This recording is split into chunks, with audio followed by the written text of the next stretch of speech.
अवामी इत्तेहाद party ने आज national conference की हुकूमत पर तीखा हमला बोला। पार्टी ने इल्जाम लगाया कि हुकूमत को 1 साल मुकम्मल हो चुका है, लेकिन अब तक कोई ठोस काम नजर नहीं आया है।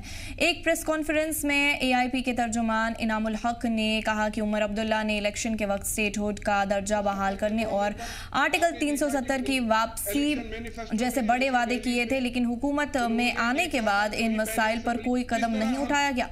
उन्होंने इल्जाम लगाया कि उमर साहब मकसद के लिए नहीं बल्कि सिर्फ कुर्सी के लिए इलेक्शन लड़ रहे थे। इनामुल हक ने सवाल उठाया कि अब तक सियासी कैदियों की रिहाई या जेलों में बंद सैकड़ों कश्मीरी नौजवानों की हालत पर कोई बहस तक नहीं हुई है। उन्होंने कहा कि आज भी कई खानदान अपने बच्चों के इंसाफ का इंतजार कर रहे हैं, लेकिन उमर अब्दुल्ला की तरफ से इस पर कोई आवाज नहीं उठाई गई। उन्होंने ये भी कहा कि अच्छी हुकूमत के दावों के बावजूद लोग आज भी इंजीनियर रशीद को याद करते हैं, जो एआईपी के फाउंडर है और इस वक्त जेल में है। किस तरह हम पॉलिटिकली रेजिस्ट कर सकते, लेकिन एब्सोल्युटली नॉट। उनको इख्तिदार की लत थी, वो इख्तिदार एंजॉय कर रहे थे।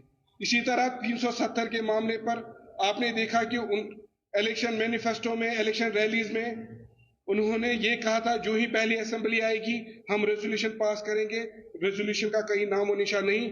आज फिर से असेंबली लगने वाली है।